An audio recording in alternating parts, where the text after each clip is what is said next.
始まりはあの海。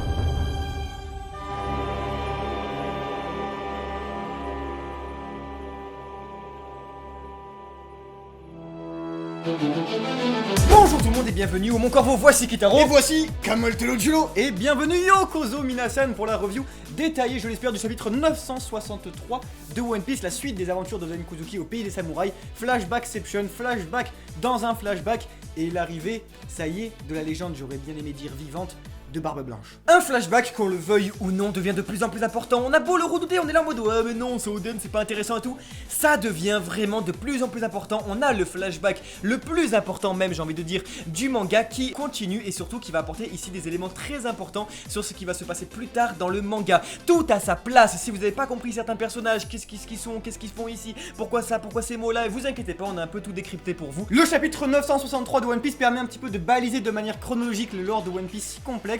Et puis au niveau des échelles de puissance, il y a plein de trucs super intéressants à noter. Mais avant de commencer, on voulait vous remercier pour votre engouement incrédible suite à l'annonce de notre boutique du Mont Corvo. Vraiment, on est super touchés parce que what the fuck, genre vraiment, il y a des t-shirts, les posters, tout ça, il y a tout qui s'est vendu extrêmement rapidement. Il reste un petit peu de stock pour ceux qui le veulent, donc dépêchez-vous. Merci pour vos retours, que ce soit sur les réseaux sociaux, sous la vidéo et tout. Ouais, c'est chouette de voir vos petites photos et tout ça. Vous êtes vraiment c'est adorable, vraiment merci beaucoup pour ça nous soutient énormément. On sait que ça demande de l'argent et tout, mais si vous voulez vous faire un petit cadeau pour Noël, offrir des choses pour la fin d'année, vous pouvez soutenir la chaîne et en même temps vous faire un petit cadeau, c'est l'essentiel. Et les artistes. Et surtout, voilà, sachez que les artistes sont vraiment hyper contents, ils sont très redevables comme nous. Le lien de la boutique du Mont Corvo est donc en description. Si vous voulez vous faire plaisir, allez-y. Sachez qu'on a battu absolument tous les records. Merci infiniment. On pensait pas en arriver là. C'est incroyable, vraiment c'est incroyable. Et sachez que pour fêter ça, on va travailler sur un énorme projet. J'ai pas envie d'en dire plus, mais ça va peut-être arriver dès la semaine prochaine. Alors restez bien avec nous au Mont Corvo. Mais parlons Oden fucking Kuzuki en 3 parties comme d'habitude, en commençant avec un auteur qui prend position et qui critique des phénomènes sociétals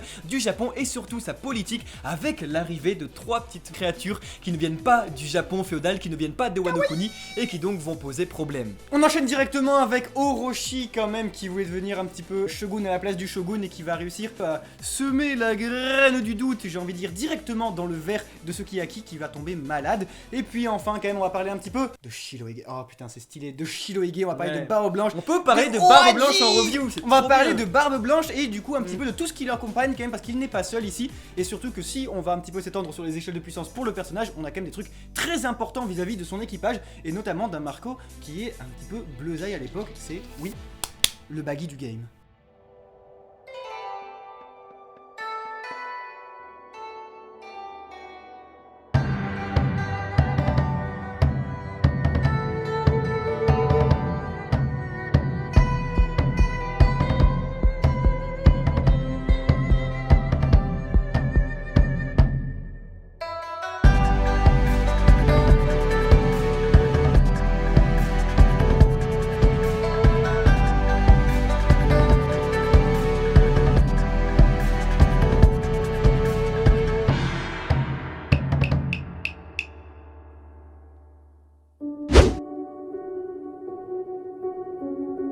Un flashback s'ouvrant sur un flashback dans un flashback, très intéressant.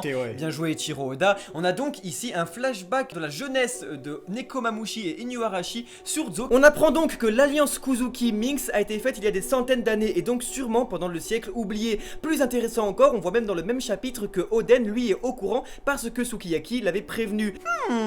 Et donc sûrement un lien avec le taillage de poneglyphes et tout ça doit être sûrement connecté. On les voit prendre la mer et là-dessus quelque chose de très intéressant, Nekomamushi dit il y a plein d'îles dans le monde et tout, et apparemment il y en a au moins 5. Pourquoi au moins 5? Ce qui est très intéressant, c'est que sûrement il parle ici des îles de Wano Kuni, et notre théorie qui voulait que Wano Kuni est en fait composé de 5 îles différentes: Udon, Kibi, Akumai, Ringo et Kuri. Ces 5 régions-là, qui ont chacune leur météo, leur climat, sont en fait sûrement des îles à part entière qui ont été transportées, on pense, c'était notre théorie, par les ancêtres en fait de Odds, tireurs de continents, qui ont dû amener en fait les îles, les rassembler. C'est pour ça en fait que ce n'est pas un fleuve qui coupe les 5 régions de Wano Kuni, mais bien tout simplement l'océan. C'est pourquoi ils ont dû ramener une île hivernale, une île printanière, une île Estival. Et c'est pourquoi nous retrouvons sûrement un crâne géant sur l'île d'Onigashima qui veut littéralement dire l'île des démons. On sait très bien que Odd était considéré comme un démon de l'ancien temps, tireur de continent. Il y a exactement un crâne géant avec des cornes faisant penser à Odd.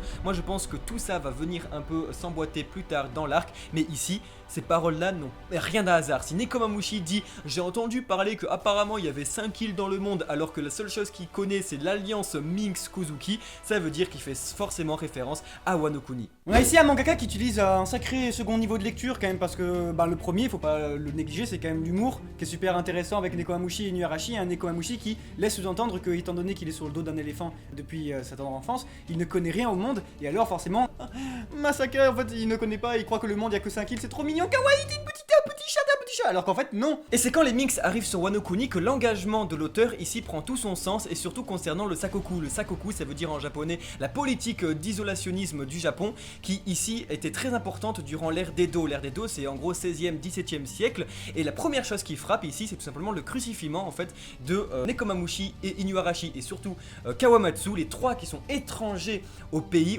étrangers à Wano Kuni, donc étrangers au Japon. Et ça rappelle tout de suite les chrétiens qui étaient crucifiés au Japon, que ce soit à Nagasaki, que ce soit sur les plages aussi, même s'ils ne sont pas vraiment crucifiés dans ce chapitre, en tout cas c'était le sort qui était réservé à beaucoup de catholiques qui venaient au Japon. Vraiment c'était la torture qui leur était dédiée malheureusement, allant jusqu'à la mort. Et ici on avait vraiment ça, la critique en tout cas de l'étranger qui arrive sur Wano et vraiment la fermeture des frontières, de ne rien vouloir savoir du monde et tout ça dénoncé en fait par l'auteur avec l'action de Oden Kuzuki qui arrive et qui démonte tout ça et qui dit mais qu'est-ce que vous foutez et tout. On voit bien que ici Oden parle pour le mangaka qui dénonce toute cette horreur et qui surtout donc demande qu'une seule chose, c'est l'ouverture du pays et surtout l'ouverture de l'esprit. Niveau plastique, on a également quand même un sacré jeu de la part d'Eiichiro Oda vis-à-vis de la torture qu'a subi, que subira plutôt même Inuyarashi et Nekomamushi avec Jack. Ça fait rire jaune quand même de les voir comme ça. Ils sont là, ils sont tous heureux, ils sont tous très sympas et du coup Oden ce qu'il fait, et ça c'est sans arrêt une sorte d'occurrence qui nous rappelle comment ce flashback va finir, c'est qu'il va leur servir du coup un Oden à ces nouveaux arrivants. Du coup là où c'est très intéressant c'est que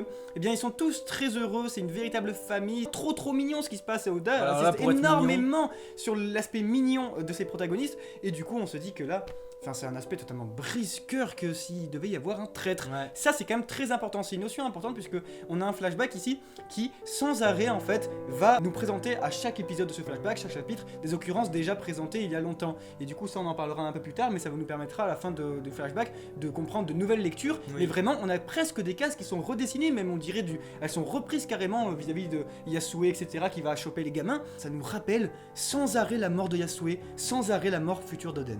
Concernant le personnage de Denjiro, l'ambiguïté est à son paroxysme. Le garçon, grandissant, ressemble à la fois de plus en plus à Koshiro, maître de Zoro, mais aussi à Scooper Gaban, membre de l'équipage du roi des pirates. Serait-il alors possible que ce dernier ait rejoint l'équipage de Roger en ayant accompagné Oden? Comme Izo chez Barbe Blanche, cela prouve que c'est probable. Mais Eiichiro Oda ayant confirmé que les colons de Wano Kuni ayant fondé le village Shimotsuki à East Blue avaient pris la mer sur un mystérieux navire, aujourd'hui nous sommes convaincus au Mont Corvo qu'il s'agisse en réalité de Loro Jackson, étant le seul navire à avoir atteint Wano Kuni, fait le tour du monde et surtout fini sa course à East Blue. Tout s'emboîterait parfaitement. Denjiro pour le moment pourrait alors très bien être Koshiro, Scooper Gaban ou encore bien sûr Kyoshiro.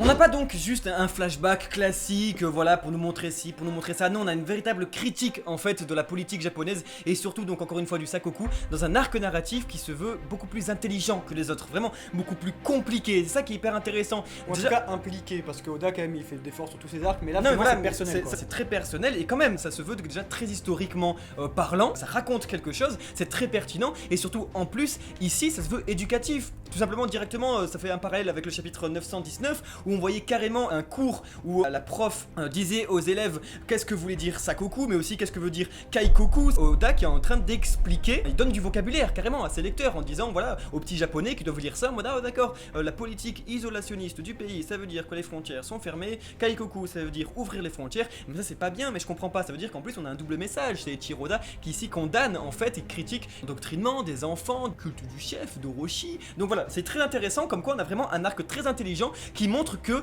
Wano Kuni est le Japon féodal fermé au reste du monde, et c'est pourquoi, et ben c'est confirmé, le théâtre des illusions, encore une fois on va vous gonfler là-dessus. Et donc oui, voilà, ici on a la réponse claire, il fallait attendre pour certains qu'Eiichiro Oda le dise lui-même, que Kawamatsu est bien un homme poisson et pas un kappa. On le disait depuis très longtemps, ça ne pouvait pas forcément être un kappa parce que les yokai dans One Piece ça n'existe pas en fait, tout simplement. C'est tout simplement une invention, le folklore de Wano Kuni qui est celui aussi du Japon féodal qui ne connaît que ça. Forcément il ne connaît pas les minx, donc ils ne savent pas ce que c'est, et ils ne connaissent pas les hommes poissons, donc ils ne savent pas ce que c'est. C'est donc un arc qui pousse en fait vraiment ses lecteurs à réfléchir, à se dire mais attends, tout le monde porte un masque et tout, parce que ici l'auteur fait porter des masques à ses personnages qui ne disent pas vraiment qui ils sont. Donc c'est un arc dans lequel il ne faut pas écouter ce que disent les personnages, mais bien ce que l'auteur essaye de sous-entendre. C'est donc un arc qui fait réfléchir, et pour trouver que Kawamatsu n'était pas en fait incapable et bien un homme poisson, il fallait juste réfléchir un petit peu. Et si vous êtes tombé dans le panneau, ne vous inquiétez pas, c'est fait exprès, puisque c'est quelque chose qui est justement fait pour mettre dans la peau de ces personnages et vous dire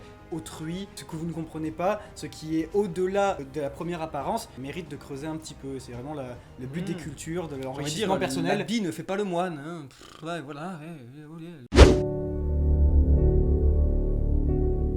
Kurozomi Orochi, quand même ce vieux serpent qui a un superbe fruit du démon à son image, et ça c'est quand même assez intéressant puisque du coup on a vraiment ici Iznobu vraiment qui veut devenir le shogun à la place du shogun, et qui vraiment c'est Staline, hein, vraiment il va monter les échelons comme ça un par un jusqu'à empoisonner le ver, postulat probable, de du coup Sakuyaki Kuzuki, le papa d'Oden. Et là où c'est stylé, c'est que du coup il a été convoqué Oden, puisqu'on nous a dit expressément que votre père est malade, vite, et tout ça. Et ça du coup c'est vrai que quand le père est malade, il faut absolument que du coup le fils puisse venir le voir, parce que s'il jamais besoin d'héritage, il faut le sacrer. Et du coup là où c'est méga important, c'est que peut-être que ça va être très très lent. On a sûrement un personnage ici assez mastermind là, de toute façon c'est une fouine, hein, parce que il n'a rien, visiblement fausse alerte, mais je ne crois pas, non, le narrateur c'est le mec le plus intelligent de One Piece, et vraiment je crois que ce qui va se passer, c'est que Oden va prendre la mer, il va aller avec une certaine moustache là, et du coup ça va le permettre à notre bon vieux Orochi de prendre son temps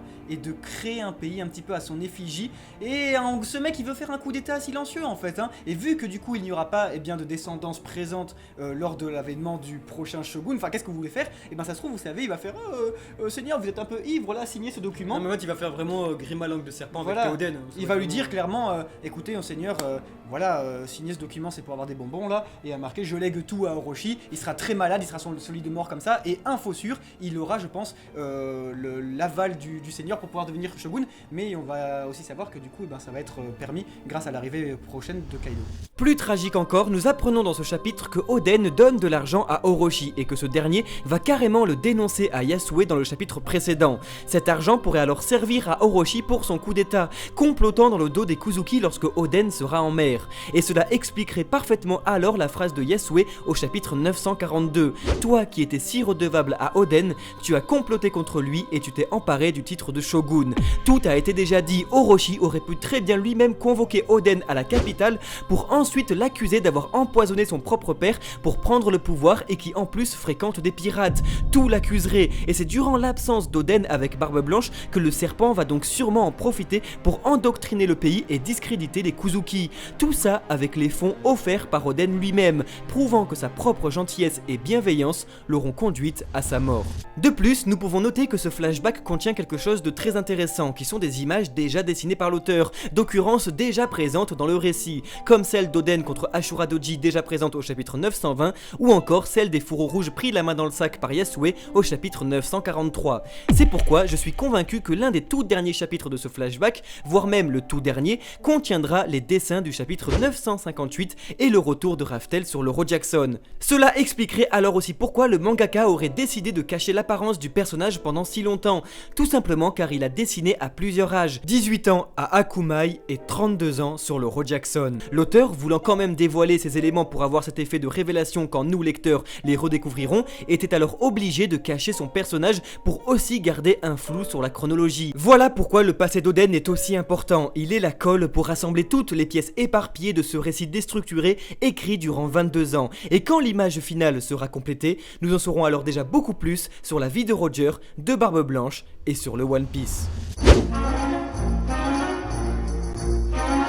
Les aventures d'Oden Kuzuki, elles servent surtout à baliser un petit peu tout le lore de One Piece qui est du coup essentiellement centré un petit peu sur sa vie, puisqu'il va rencontrer un petit peu toutes les grandes pontes de ce monde au fil de son histoire. Et du coup nous arrivons ici à un moment où eh bien, nous avons une nouvelle étape qui est créée. C'est désormais il y a 30 ans qu'il rencontre Edward Newgates, Barbe Blanche. Et là où c'est très important, c'est que du coup Barbe Blanche, Edward Newgates a aujourd'hui 44 ans, 62 du coup à Marineford.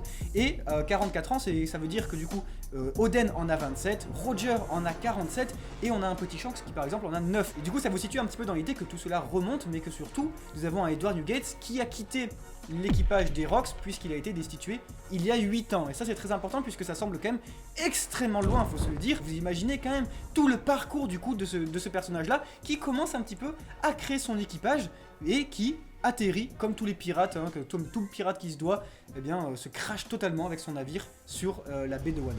Mais alors qui voyons-nous sur cette page qui entoure Barbe Blanche? Eh bien c'est simple, déjà c'est très important, nous voyons plus que le Moby Dick, il y a aussi d'autres bateaux, ce qui prouve qu'en 8 ans, Barbe Blanche a bien créé sa flotte, comme Luffy lui en 3 ans a réussi à la faire, ça montre que Barbe Blanche lui l'avait aussi très bien fait.